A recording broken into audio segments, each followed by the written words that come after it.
Every May 4th is Star Wars Day because you can say, May the 4th be with you. And it sounds like, May the Force be with you. Star Wars Day 2020 is going to be special for a lot of reasons. It will be the first May 4th since the Skywalker saga ended with the rise of Skywalker. Disney Plus is planning a Mandalorian documentary and moved the season finale of Clone Wars to the 4th. Oh, and Disney might sue you for tweeting hashtag May the 4th now. Disney Plus tweeted preview of their Star Wars Day plans, and they included a legal disclaimer. They have since clarified what they meant, but it has some fans worried that the mouse was now exerting control over anyone who tweeted hashtag May the 4th. Disney Plus solicited Star Wars memories for hashtag May the 4th. On April 27th, the official Disney Plus account asked fans to share their favorite Star Wars memories for Star Wars Day. Sounded harmless enough. Celebrate the saga, Disney Plus tweeted. Reply with your favorite Star Wars memories or Star Wars memory, and you may see it somewhere special on hashtag May the 4th. They got over 3,000 replies with a few sincere memories, but mostly people angry about the sequel trilogy. That's pretty funny. The next tweet took all the fun out of Star Wars Day. Disney Plus followed their Star Wars Day tweet with some not so fine print. It turns out Disney wants the rights to hashtag the May 4th tweets. Quote, by sharing your message with us using hashtag May the 4th, you agree to our use of the message and your account name in all media and our terms of use here. And there's a link, Disney Plus tweeted. The Twitter user mocked Disney's attempt to legally own a hashtag.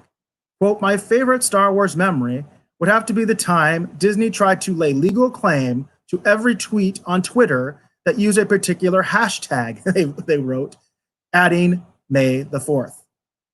Filmmaker Phil Lord, co-director of the Lego Movie and 2122 Jump Street, disapproved of Disney's tactic of monopolizing Star Wars Day 2. As you can see, he says, this seems illegal and un-American. The user gave them a tongue lashing. You cannot make use of a hashtag you didn't start and don't own, consent to an EULA. You absolute IP ghouls, he wrote before swearing at them.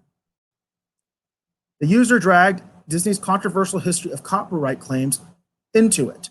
May the 4th remind everyone that Disney has effectively destroyed how copyright law should work so they can milk franchises for possibly hundreds of years while creating a scenario where small content creators have their livelihoods threatened for snippets of songs and movies, wrote, quote, Walt at Watsu. By the way, this is a bigger issue here that I think is worth examining. At this point in time, copyright laws are basically being called the Mickey Mouse laws, because what's happened is Disney has constantly been changing the copyright laws so that they can keep the rights to Mickey Mouse. And what this has done is it has prevented IP that should be in the public domain at this point in time from being available to independent creators. For instance, if we look at a property like Sherlock Holmes, Sherlock Holmes is a world-renowned or world-recognized character that's in the public domain. He's been in the public domain for quite some time. So if you want to make a Sherlock Holmes story, you can.